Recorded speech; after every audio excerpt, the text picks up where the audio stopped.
And oh yeah, there we go. Got it. Hang on a sec. I need to record it myself.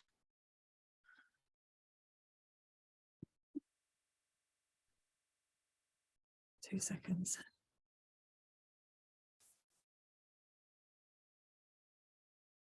Okay. Right, welcome everybody to our Soul Solutions Monday meetup. A number of you know what we do here already, so I'll just explain briefly for those who don't, because I can see a few new faces. So we've been going through the whole of COVID thing from the beginning, as we hit the ground running and decided that we would all meet up online instead. Through this, from doing that right from the beginning, a lot of us therapists who weren't working online have learned how to do that. It was set up originally to support each other so that we were all still connecting, we were all still helping each other grow our businesses and really get used to doing this, you know, as a kind of team, as a kind of free sharing, if you like. So what we do is every other Monday we have a different speaker, people that are within the group normally that come regularly, anybody that you know, is visible and contributing gets an opportunity to share their wares too if they'd like to. We have some people that are visitors and not therapists too, which is lovely, and that's been a great support. So we have some fantastic practitioners within our group, and everybody kindly shares their offerings, and then what happens is that person then gets to share everything they're doing for the whole of the following week. So it's not a free share, if you know what I mean, for just anybody to put their details, and we do that every now and again. It's to honour the person that's done the talk, and then once they've had their week we start advertising the next person. But as I say, as people show up here and support, then we're, you know, you're more than welcome to have a turn, as it were. And yeah, any of the past talks are in our Soul Solutions group chat. If anyone here wants to go on that, contact whoever you got in touch with, or I can share the details in the chat box at the end, and you can come and find us, and then you'll just have a way of looking at, you know, what's going on, what the next talk is, and then looking at the past recordings, which is fab. Anyone who can't make it and still would like to support and ask for recordings because they've not managed to make it, you're still very much part of the group because you're all there supporting in the background, and that's great as well. So enough of my ramblings. I will pass you over to the very talented Gemma, who I have experienced TRE in person and in a group, and it was fantastic. I've had a bit of a journey for the last year, and it couldn't have come at a better time. And so often we are, especially as therapists, focused on kind of the mental, emotional. We realise that we've got to process through the physical, but it's not always enough of shaking it out, as what I like to say, like an animal goes off and shakes its stuff and then walks off all kind of cleared. And that to me is, you know, it's that animal instinct. So Gemma will explain that a lot better than me, so I will pass you over to Gemma. Lovely. I'm just going to get my slides up. Hang on. Okay. Hopefully you can see all that. So yeah, as Suzanne said, thank you very much, by the way, for inviting me. It was a bit of a last minute thing, so I hope this is okay. I'm going to try and keep to time. I always have too much to say, but I will do my best, because I think you know, it's good to always get the opportunity as well to ask questions for people who've done this before, to also share their experiences.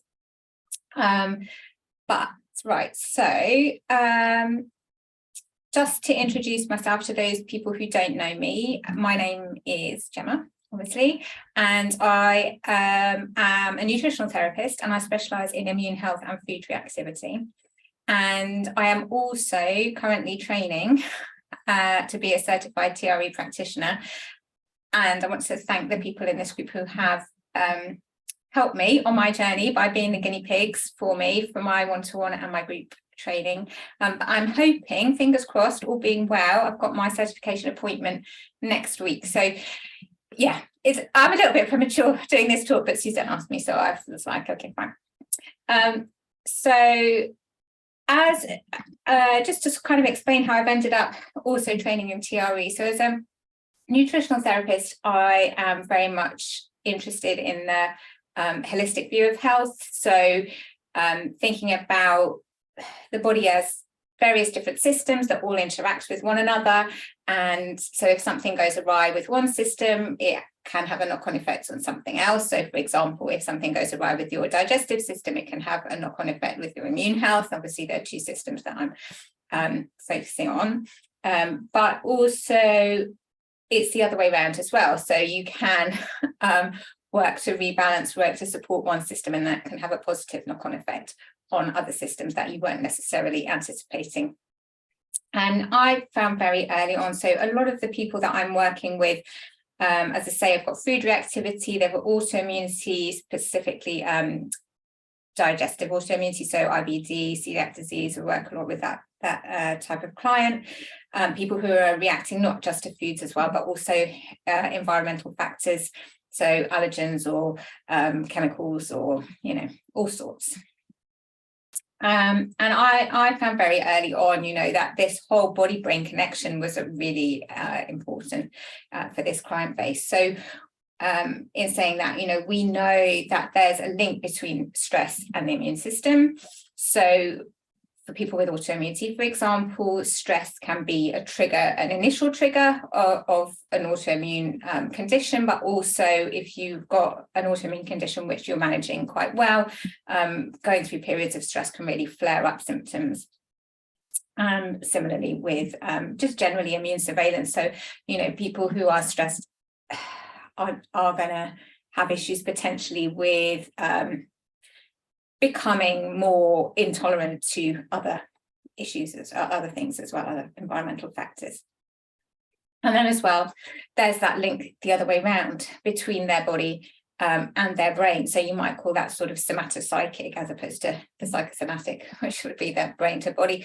Somatopsychic being the body to the brain, and there being that link really between inflammation in the body. I'm talking about my client base, obviously there's lots of links, but in my client base, say that link between inflammation in the body and things like brain fog or fatigue or low mood. And that comes about really because of the immune cells in the body secreting factors which then go and act on the brain. And we know this, like thinking about viral illness, if you've got a viral illness, you're going to feel pretty grotty, and there's environmental reasons for that. This is environmental evolutionary reasons for that. This is an important survival factor really, because if you have got a viral illness, you need to rest. So you need to have that fatigue really to make sure you stop moving about to save energy for your immune system. And you need also to not really want to go see other people, because otherwise you're going to spread it around. So, all these things are there, for a good reason. But the problem is people get into this state where these things become chronic. So you end up with inflammation leading to the stress, increasing the stress and the anxiety and the depression, and then those things then feeding back and affecting the body and leading to more inflammation. So I was going to say, I also have a number of clients who, or maybe I'll say that later on, I'm not sure, but I'll say it now anyway. I have a number of clients ultimately, which is why I kind of ended up getting interested in TRE, who are so very reactive. That when you're talking about nutritional therapy, you can intervene and try and reduce down that inflammation. And what you're trying to do there is put in change what they're eating, maybe put in some supplements and calm down that immune system. And the problem is, if people are so very reactive, they can't necessarily take the supplements you're suggesting or eat the foods you're suggesting. And so it's really thinking about, well, what else could we do? And yes, there are exercises and things to help reduce stress. But I had about 4 years prior to sort of thinking about training, I had been introduced to TRE and I really loved it as a modality. And I thought it would be a great way to kind of intervene, especially in that client base. So also, I realised from taking a lot of my client histories that a lot of them had historic trauma. And so trauma is really anything that overwhelms our ability to cope. And we know that there's a link between kind of historic trauma and autoimmunity or immune issues, or just health conditions, really, from a really, I mean, part of why we know is from this really great study that was done by Felicity and Ander in 1998, which was the Adverse Childhood Events study, or the ACEs study, which I'm sure quite a lot of you already know about. So they were looking at, they asked all these, they looked at sort of the history of this 1,700 plus people and looked at their health history and asked them about their childhood history, and found, you know, they were scoring really on a score of 0 to 10, so looking to see how many adverse childhood events had occurred. So these were things that were pretty severe, you know, like abuse, sexual and physical abuse, parents who were absent, neglect, parents who had addiction issues and this sort of thing. So they found that not only was trauma much more common than they'd expected, this childhood trauma, so it was only a third of participants didn't have any of these 10 things in their history, but a sixth of the participants actually had a score of more than 4. And for every adverse childhood event that was reported by a woman, their risk of being hospitalized with an autoimmune disease increased by 20%. And again, their risk of diabetes increased by 11%. So dealing with this stress and this trauma is really critical. We need some way of dealing with it in order to help reduce some of these risks. And if we think about this study, this was looking at these 10 factors, but actually now there's you know, I love this kind of graphic to really get grips of what we could be talking about. This is from the ACEs connection, but thinking, you know, yes, there are these household factors here which are similar to what they were asking about, things like divorce or parental mental illness, but you've got the whole community aspect of, you know, we know that people from lower socioeconomic sort of backgrounds will have an increased risk of adverse health conditions. But things like historical trauma, I mean, there's ancestral trauma now, if you think about how things can get passed down through epigenetic changes. And then you've got natural disasters, there's, you know, climate issues, and not obviously forgetting the last 3 years, which I think has probably done quite a lot of damage to quite a lot of people. You know, loads of kids thinking that they were going to kill their grandmother, for example, and, you know, the knock-on effects of that kind of thing. So trauma is a big deal, and I realized that within my patient population or client population wanted to have a way of dealing with that, you know. And actually it's not really just, you know, big event that could cause issues. You've got this kind of cumulative load as well that you've got to think about. So again, if we're thinking trauma is anything that overwhelms our ability to cope, well, lots of us, I think, are dealing probably with much more than, you know, we were evolutionarily designed to do. We're supposed to be living in a lovely community to help us out with some of these things, and lots of people are doing these, like, everything on their own. So, you know, that level of stress is pretty high for a lot of people. And then again, it isn't really just the psychological load that could be counted as sort of these big stressors. You've also got potentially living with chronic illness. You've got these viral infections that knock people out, you know, like Epstein-Barr virus, and people in bed for ages, you know, and you've got potentially acute toxic exposure or chronic toxic exposure to things like molds, or, you know, pesticides and so on at certain levels.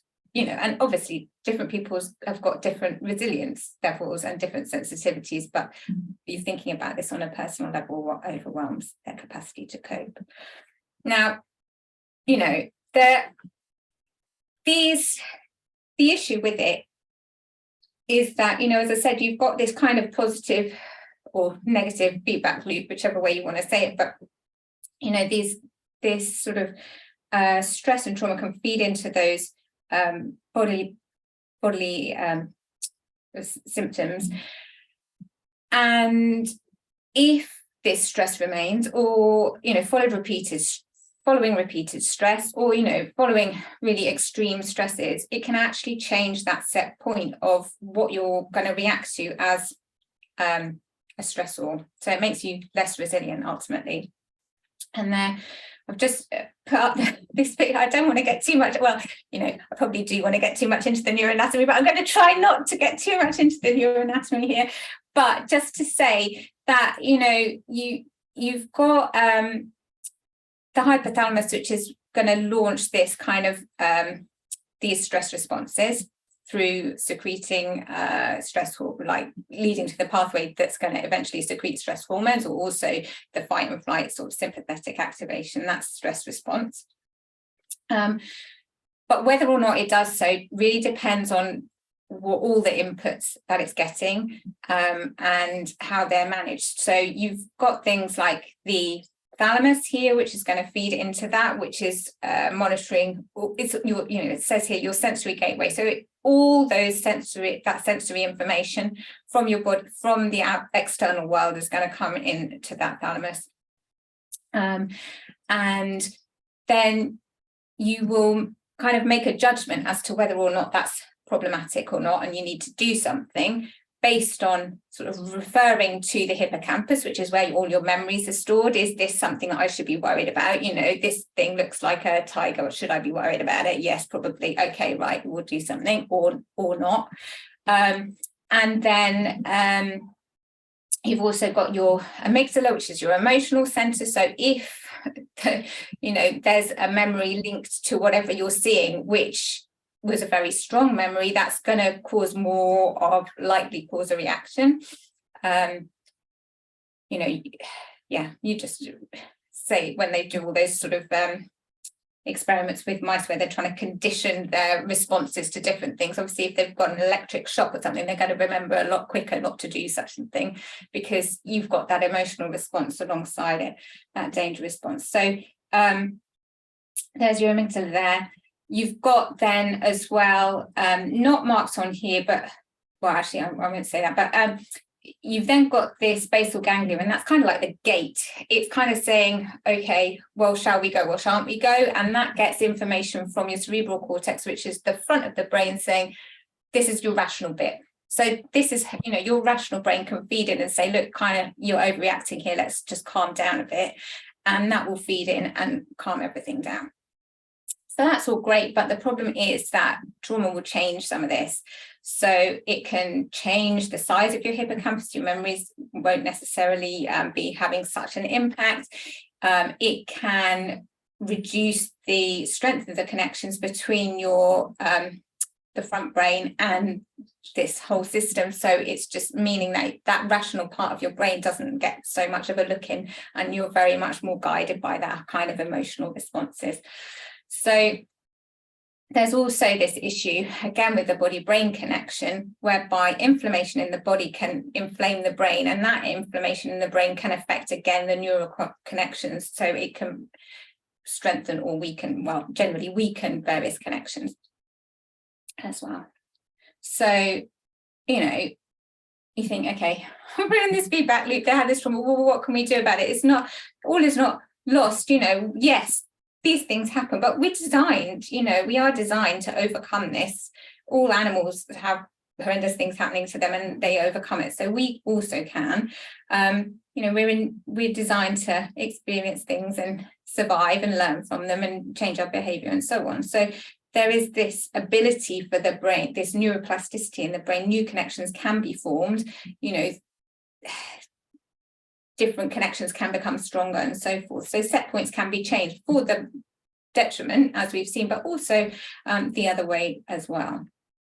So there's kind of two ways, obviously, we would deal with that normally. This top-down approach, which we would think of as kind of talk therapy, and that would be coming from the cortex to back to this sort of limbic system, this kind of emotional brain. And then, you know, from the nutritional therapy point of view, you can alter the kind of inflammation in the body, and that's going to change signals up to the brain as well. So that's going to alter set points. So that would be feeding in probably through more like the hypothalamus, but also it would change neuroinflammation. And then you've also got this opportunity to change the input to the thalamus, all that sensory gateway. So you can, you know, pay more attention to your surroundings, kind of increase that sensory input. But also this is where TRE comes in. And this is a body-based approach ultimately to reducing the effects of stress and trauma. Because what you're doing there is you are putting lots of movement into your body and signaling loads of information up to your brain ultimately. So what is TRE? Got there eventually. This is my introduction to TRE, but I just want to, you know, this is why it's important for me. So TRE is a series of 7 exercises that were designed by Dr. David Bocelli, who's here on the right-hand side. And the idea is you do these 7 exercises, it induces a natural, innate tremoring mechanism within the body, and that discharges energy that is kind of has been held, but it's relating to incomplete stress responses. And I'll talk through that in a sec. And it also can change the held patterns of tension in the body, which changes the signals from the body up to the brain. And it can bring a natural sense of balance back to the body. So you kind of you're instructing the brain that that danger is past and you can now just get on with the rest of your life and stop worrying about it, kind of calm down that stress response, turn down the notch on the fire alarm almost, you know.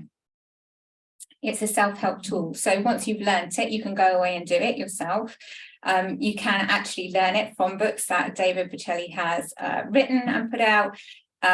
Or you can learn it with a therapist. I mean, obviously I would say come and do that, because then you can get guided through the process. And it's can be used in combination. It's not to replace the talking therapies at all. It's there as a different modality, just signaling a different way, helping. And so it can be used in combination, and certainly there's benefits for both.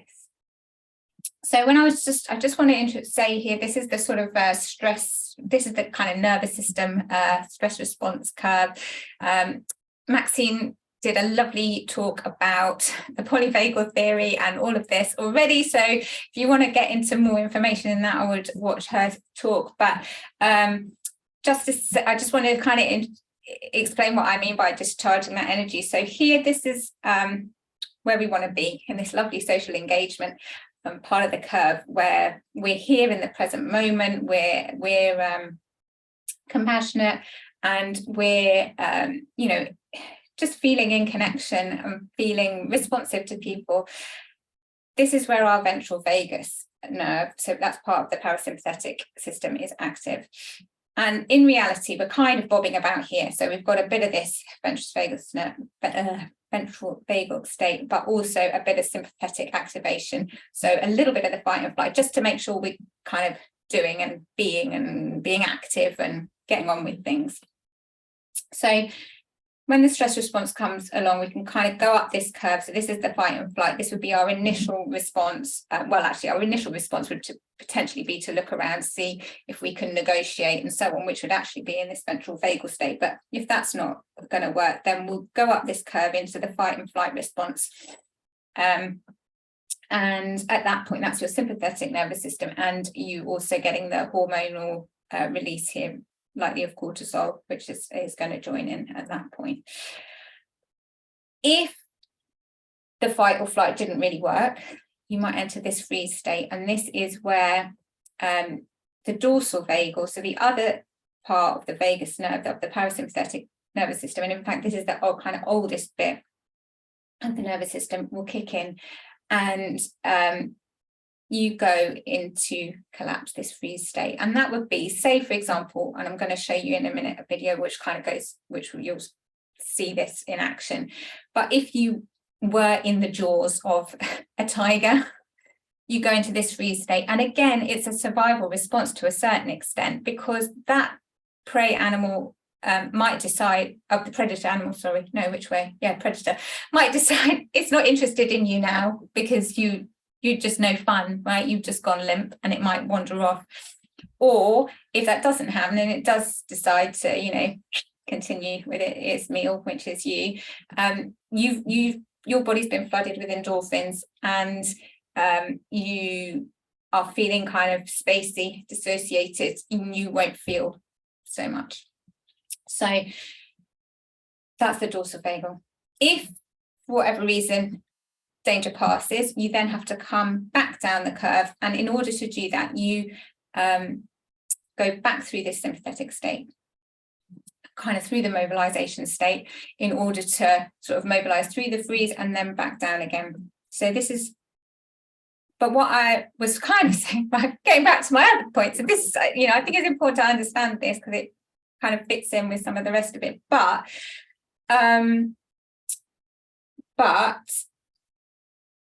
what I was trying to say was, sometimes we get stuck, you know, in these stress responses. And certainly if we think about the stresses we're under a lot of the time, which might be opening the gas bill, for example, you go into this fight and flight response, like, and the hormonal response, you feel your heart rate go up and all of that malarkey, but you're not doing any fighting or fleeing. So what's that energy doing?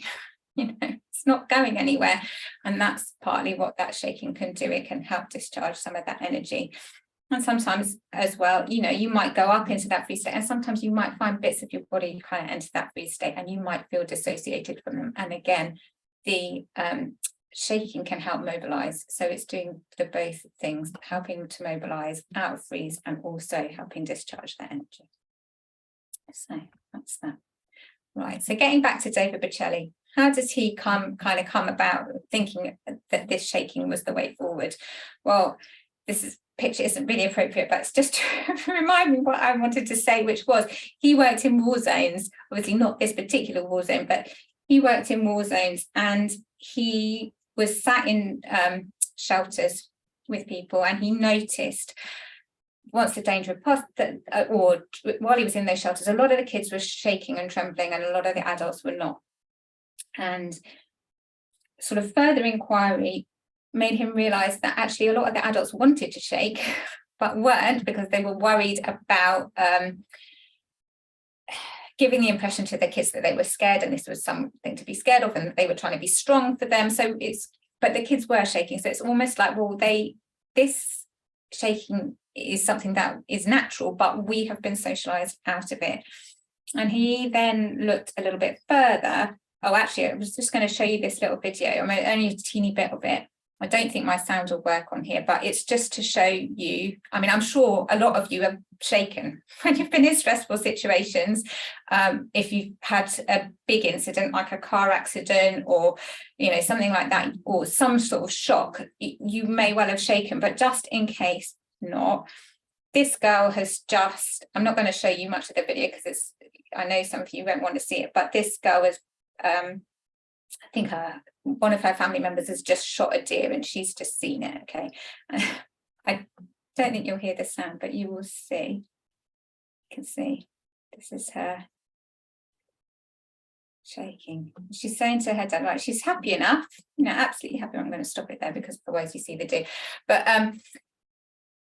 she's happy enough. She's saying to her dad, oh, I'm not cold. What's going on? What's going on? But this is it. It's just the kind of shock coming out. Right. Oh, right, there we go. This is you're going to get the deer anyway. Yeah, and then he looked further into it and realized, well, actually, this is kind of natural across the animal kingdom. And what I'm going to show you here, I hope this is all right. If you're squeamish, don't, I mean, nothing happens badly, but just in case. This is an impala that's just been caught by this leopard, and just you'll be able to see, I think you hear me probably when it's on. All right, but you can see this in this freeze state. It's in this freeze state, and then just hang on a sec. Right, so the leopard's gone. You see it's kind of frozen. But little by little, you'll see here its breath's coming back online.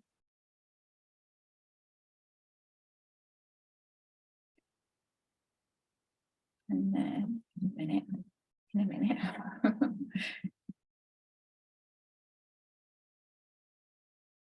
So now you see it's doing its shaking, and it's mobilizing out of that freeze.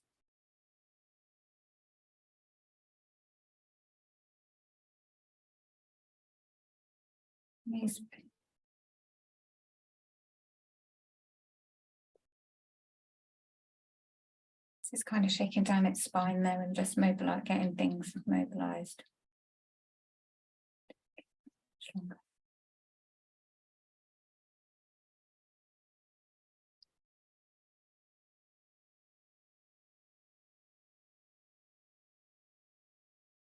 And then that's it. It's off. Right. So it's back, it's back. It's kind of got back to that nice state of, this is where I'm supposed to be. That danger's gone now. I'm safe. I can get on. And that's what we're hoping to engender by doing the tremoring ourselves. So what do you expect in a session? How does it actually work? So it kind of looks like this. In that, we've got a mat on the floor, you might have a little pillow, you've got a blanket there to cover you if you want to, you're in your loose fitting clothes. We can do the one-to-one sessions where it's just individual sessions, either online or in person, or we can do group sessions, again, either online or in person. But the format of the sessions is pretty similar. So you've got an introduction at the beginning, we'll talk through, especially if there are people who don't know much about it, we'll have to kind of introduce the concept a little bit. We'll do some grounding practices to really come back into the moment.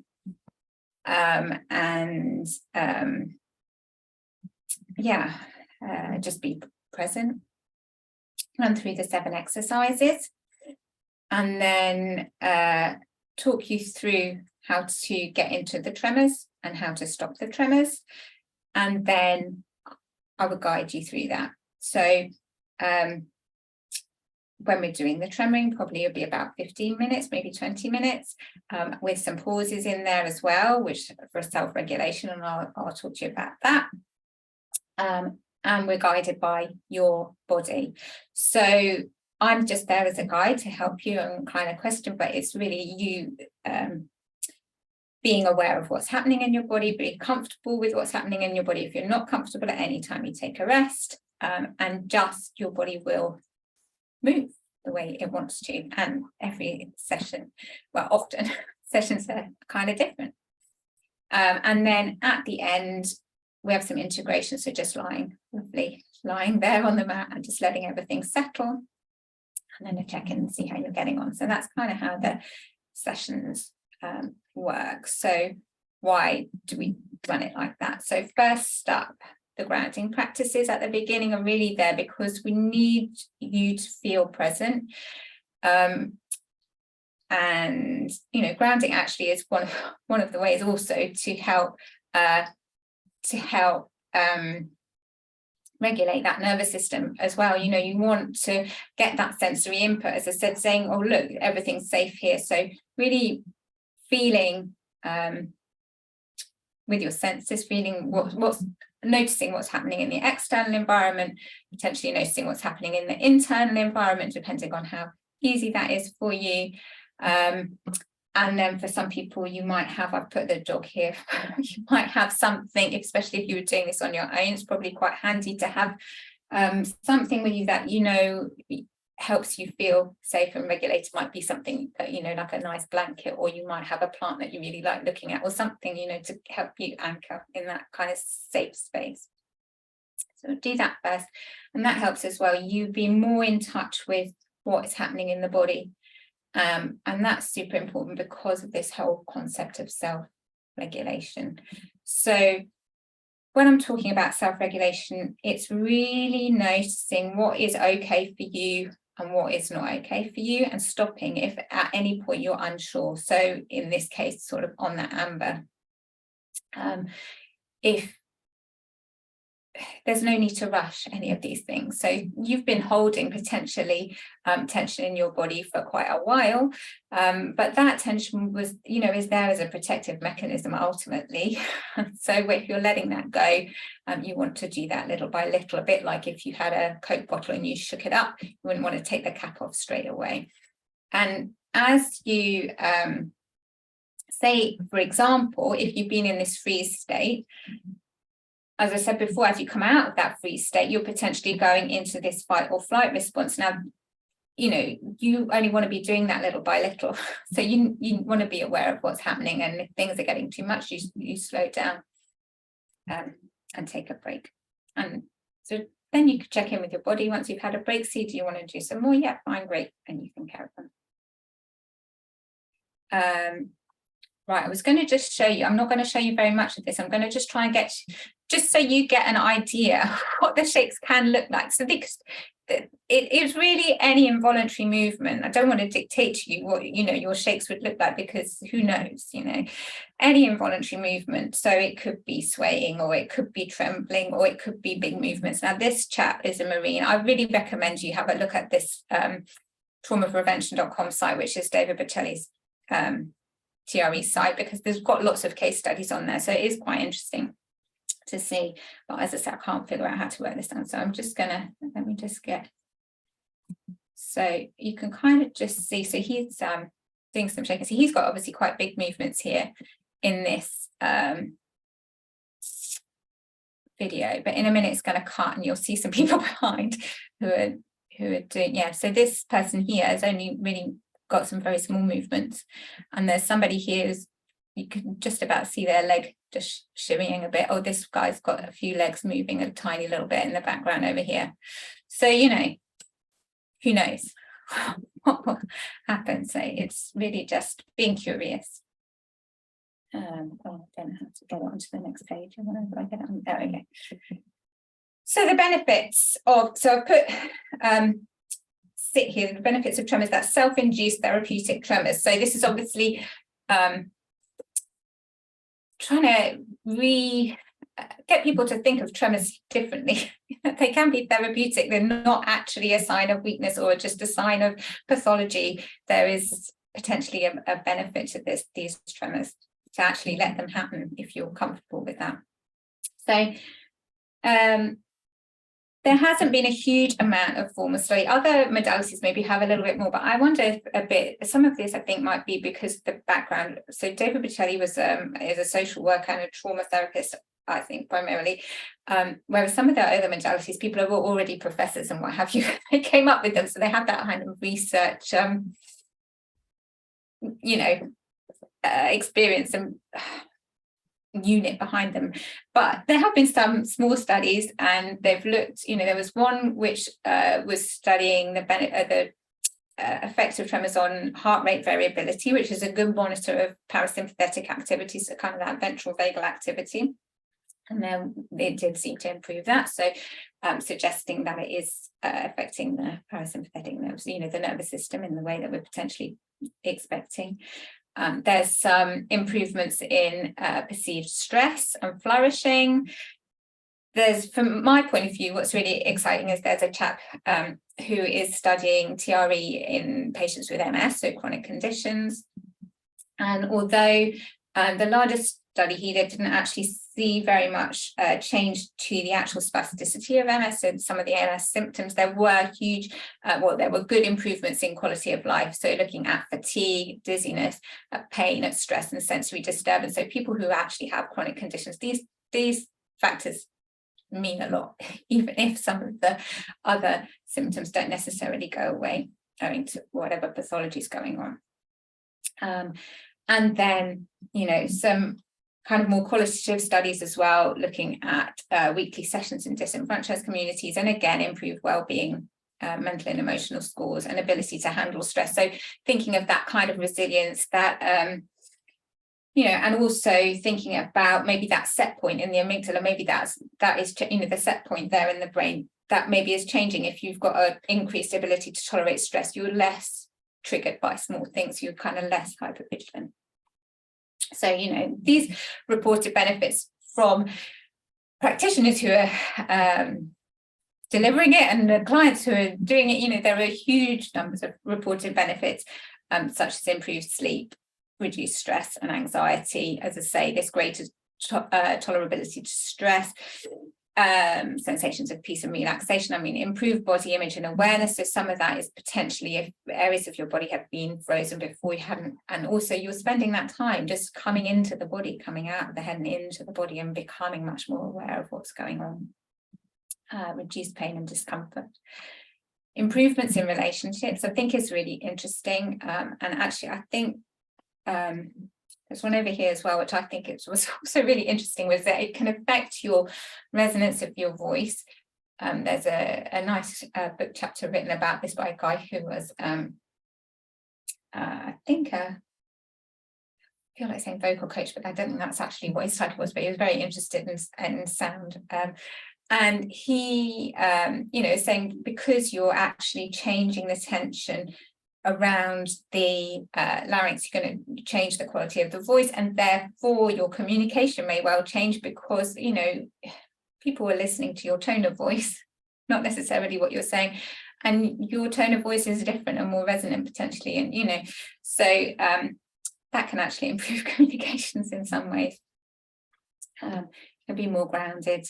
I think there's this potential when you're in more of that ventral vagal state, you're able to respond and not react, which is obviously something that Suzanne and Karen have talked quite a bit about as well. Trying to know those triggers and know what's triggering you, just respond rather than react to those triggers. So what you're also doing, thinking about, is changing the patterns of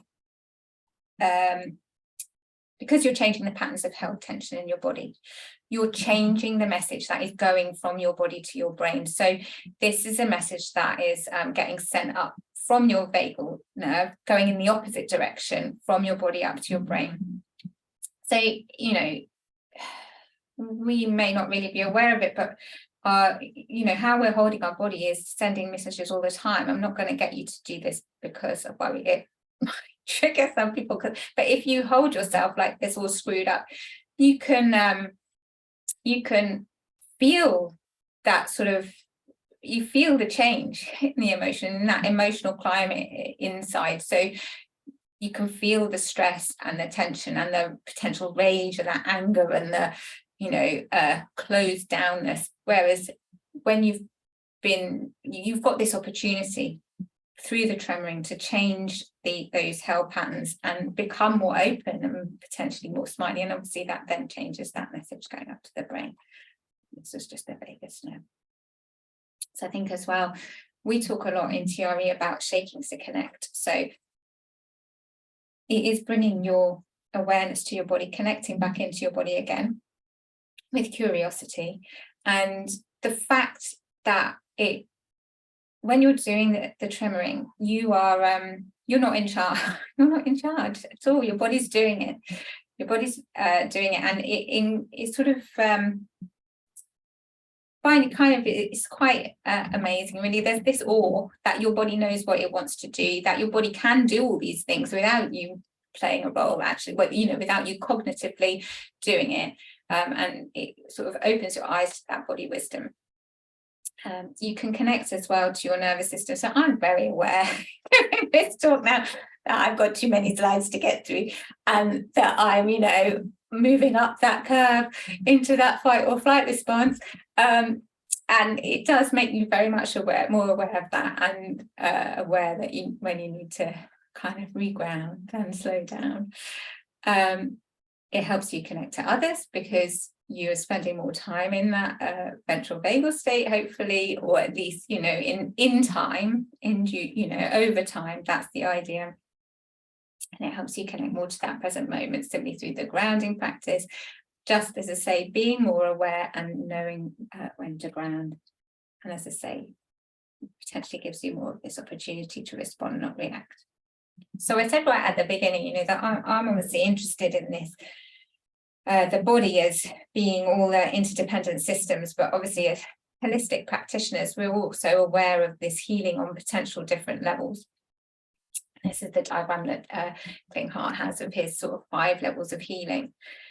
And I'm not going to make wild claims for TRE, because ultimately, the TRE is working really on that physical body.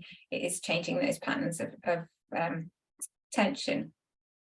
But from what we've seen from all the reported benefits, it's also helping to alter, that set point and make people more resilient to stress.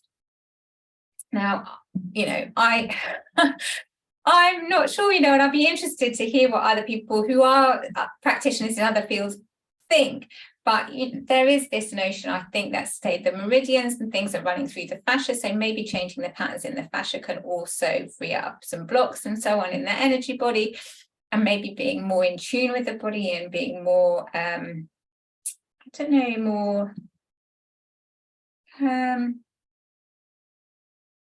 just listening out really for those body's cues.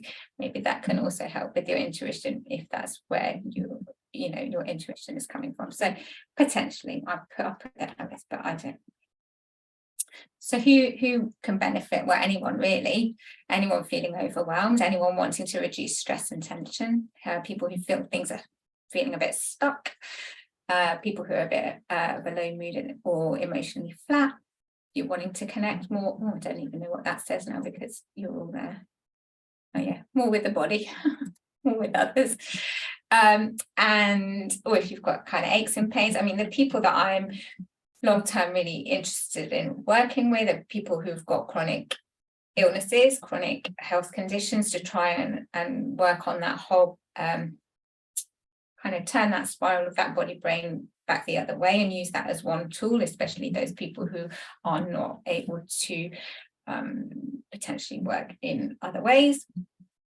Also with carers who have a huge responsibility, and then because that will hopefully help them be more able to contain the stress and deal with the things that are happening, and also with therapists, because that's, we're taking a lot on, and it's kind of nice to get rid of it. So in terms of who I can't really work with, this is not to say that TRE wouldn't benefit these people. I don't think there are any specific contraindications, but just given the fact that I've come to this from a nutritional therapy background as opposed to a psychotherapy background, I am not really going to be working with people with diagnosed psychiatric conditions as well. Certainly things like schizophrenia or major depressive disorder, things like that. For some conditions, it may be okay, so long as they're working alongside a therapist who can deal with things that come up. But as I say, that's not to say that TRE wouldn't benefit those people. It's just that I think that's outside my personal scope of practice. Pregnancy, again, there isn't any evidence either way, so I'll be a bit anxious about that within the first trimester, and probably I wouldn't work with pregnant clients per se, just because of my how I've come into this, and epilepsy as well. Active cancer, again, there's no evidence, so I'd rather wait until people were at a stage where they were kind of going out, exercising, things that have been given, they said that things were okay. Recurrent and acute injury and surgery, again, but actually people who, I do know a TRE practitioner who got some funny looks after her surgery because she was shaking in the recovery room, and the nurses were kind of going, that's a bit odd. And she's going, oh no, I'm completely fine. And actually she recovered really well from surgery. So it's not to say that TRE wouldn't necessarily be beneficial in that circumstance. It's just, I think you would need to already be pretty experienced, because then you can feel into what's right and what's not right, and so on. So I wouldn't be teaching people in that circumstance. But your body may well decide, if you are inexperienced at TRE at that point, it may well just decide to do it on its own. For me, I'm not dealing with kids yet, but that's just because I've not done so yet. So I'll give it time. When I'm a bit more experienced, I may well venture in that direction. But if you're unsure, you can just give me a call and we can talk through your circumstances and decide whether or not you feel it would be right for you. And in general, I would recommend you come to a one-to-one session before you join a group, just because then you know how you're going to respond, you know what it's like, you get a bit more interaction that way. I mean, obviously, it's kind of up to you. If you are in quite a stressed situation, then I would think that would probably be beneficial. But, if you turn up to a group, then, it's fine. You can definitely learn that way. So, in summary, this is... you can move up and down. This is the polyvagal ladder. It's a similar thing to the curve, but you can be in a safe place, but you can also get stuck to a certain extent, or things get stuck with this fight or flight response, or this freeze response, and that can kind of cause issues. You can end up with this negative feedback loop, really, between your immune system, between the nervous system, and that can cause these long-term issues. There's this body-brain connection, but we can move out of that. We can help start to turn that the other way around, either through working on inflammation, but also through these body-based practices like TRE. So you can come and shake it out. So I'm going to be running, hopefully, fingers crossed, all being well. I am actually running a session tomorrow. This is my last training session, because I was trying to get 6 people, which I may not get. So I'm running one tomorrow if anybody is around in Perford, which is near West Byfleet. Obviously not if you're in New Zealand, it's not going to work for you. But yeah, if you fancy coming along, you can join me, because somebody's son is poorly, and these things happen. So I'm trying to get 6 people. But I will also be doing online sessions and one-to-ones and so on. I also do nutritional therapy. As I said, consultations, and I run a 6-week course, which various people on here have done, which is more to do with how to calm down your immune system through kind of easy steps. And these are my contact details. And I've put the TRE official website down there as well, because yeah, there's loads more information on there, loads more testimonials. So yeah, get rid of that. Stop sharing. Now you can ask me. Oh, I'm sorry, I was a little bit long, but still it's within the hour. So that's absolutely fine. It's very thorough. I'm just going to jump in quickly and let Julia ask her question, because she has to hop off onto another meeting at 9 o'clock. So I'll let you go first, Julia. Thanks, Suzanne. So I put my question in the chat just in case I didn't get a chance to ask it. Okay. Thank you, Gemma. It was a really interesting talk, and I can see from my knowledge of what I do, that moving the body is a very good way to get rid of all of the stress hormones. So I can see that this would be a great benefit in that way. But I did have one question that just occurred to me towards the end. Yeah. I'm dealing with quite a few clients who've got essential tremor. So they're already, moving, shaking. Do you treat those clients with that, or do you, is there anything special that you have to deal with? Well, I might pass this over to Anari, but my understanding from my supervisor, because I did ask this before, was that it wouldn't necessarily alter the essential tremor, but what it can sometimes do is help people not be so pissed off by it. Sorry. I know what you mean. Be more accepting of it somehow. This is what my supervisor said, but I don't know that it would necessarily neurologically change the tremor, because that's coming from a different place. But yeah. Interesting. Thank you very much. Do you have anything to add to that question? Myself? Yeah, do you have anything? Have you ever dealt with people with essential tremor? Yeah, look, I just had my first one about a week ago. So look, I really congratulate you, first of all, Gemma, and I know some people need to go, but I think in regards to that essential tremor, I don't have much direct experience from that, but I think TRE for this person last week, they said, oh my gosh, thank you so much. I've been going home. I've been starting to shake as I've gone to bed. I don't know, is it a spiritual attack? Am I having a nervous breakdown? And it really helped to reframe the nature of tremors and the positive, constructive mechanism that it serves to be for us. So when they said, wow, I can embrace it. Wow, I can take myself into deeper tremors. I can stop my body from that full cup where I'm not coping, and my nervous system is all starting to overflow into different ways. So it helped them to reframe the tremors, embrace it more.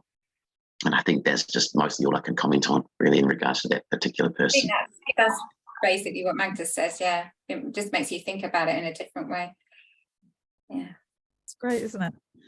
what I really like about I mean, it's, you know, as an energy practitioner myself, what you often come across is that, you know, the physical body being the densest, I mean, it's all energy body, we are hundreds of billions of cells interacting, but the physicalness of us is the densest of them all. What often happens is that through your ladder of mental, emotional, physical, spiritual, energetic, you know, if it's missed everywhere else, all this stuff, baggage, trauma, day-to-day stress just ends up in the physical body, and then often we don't clear it out.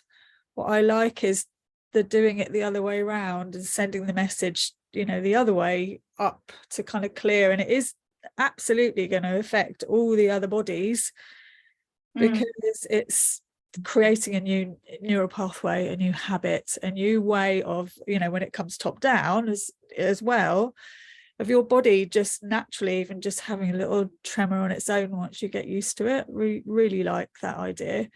The other thing that really helps as well is, you know, having had a few shocks myself over the last year, had I have had this technique before that, it would have really helped to know how to switch it off.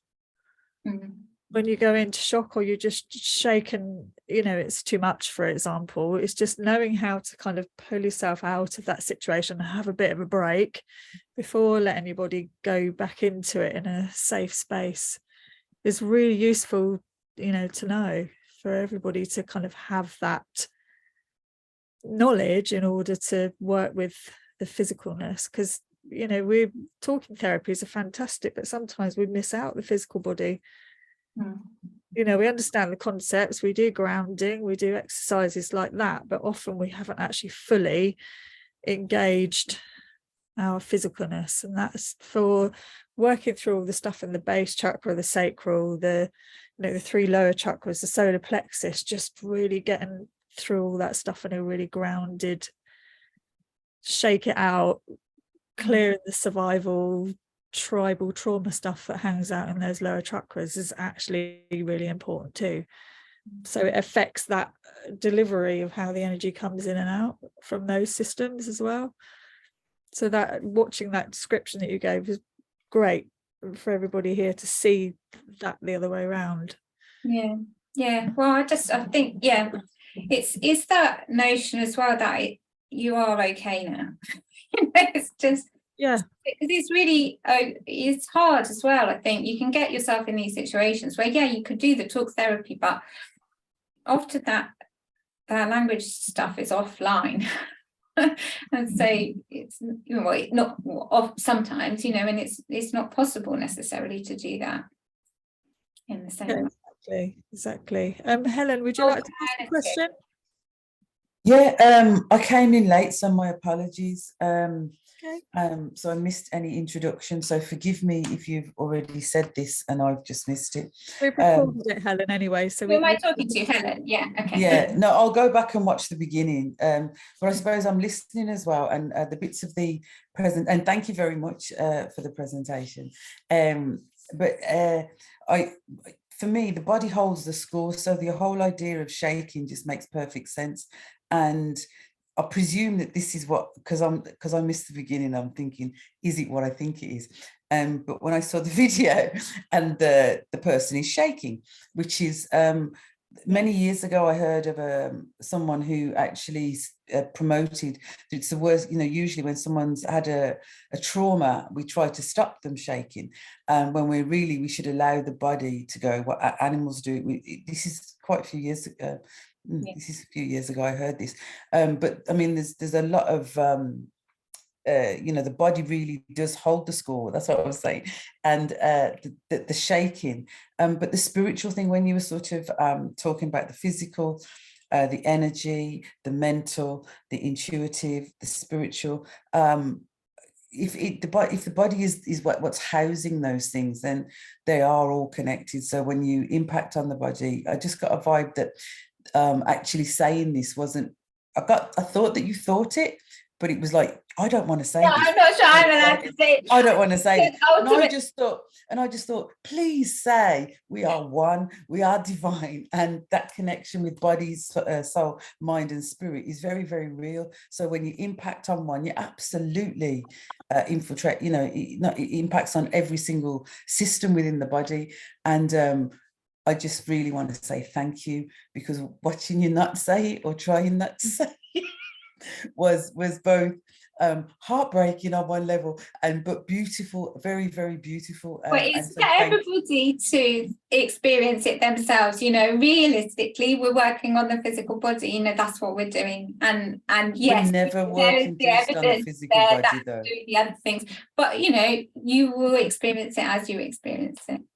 And going back to the other thing, yes, I think it's probably Peter Levine you've heard. So Peter Levine did a book. Oh, I've got it here actually. What's it called here? The example he used was somebody in an unspoken. he was in a car crash. Yeah, he was in yeah. the car crash. Yeah, he was in the car crash, and he has also come up with this body-based system, which is slightly different, which is somatic experiencing, but based on similar principles, really. And yeah, he was shaking, and they were kind of doing his vital signs, you know, and he could see the fact that his heart rate was coming down and all of this stuff, which meaning that he was less likely to have long-term trauma from the incident, because cool. And he allowed himself to do it. So yeah, that is. And did you say you're looking for people with chronic things to work Well, with? and if anyone, I'm looking for anybody really, but I'm just saying that, you know, probably if I'm kind of thinking that long term, I would have a frame of who I, you know, because how many sessions does it do? Again, I missed this, so I'm sorry. But do people have to engage in sort of, is it a 6 session, a 10 session, 1 session is enough, or is it as how long is a piece of string? Yeah, so you can come along to, you know, after 1 session, you'd know what you were doing, but the issue is, and I probably didn't stress this enough, so yes, you learning how to shake is kind of not that difficult, but then the more, you know, the reason you would be doing this with a practitioner is to help guide you through that whole self-regulation, to feeling what is right for you and what isn't right for you, and you know, just helping you notice, helping you just feel comfortable with it. But it's really that self-regulation, and that's where the issues can arise, because we are you know, societally, we like achieving and pushing through and doing all this stuff, you know, and getting to the end result. We love that. And what we don't like is just doing a little bit and now I'm going to stop. This is like anathema to most of us, right? Me included, which is why I always put so much in these talks, and I'm still, you know, but just do a little bit and then stop. And that is what we're teaching you. Okay, yeah, I mean, it is saying it's okay to go slow. It's important to go slow. You will get there in the end, and you will feel better for it, and you will get that sense of what you can cope with and what you can't cope with. So it's like working out a muscle. You have to break it down, give it time to rebuild. Yeah, go on, Anari. You want to comment? Thank you. I just really want to reiterate everything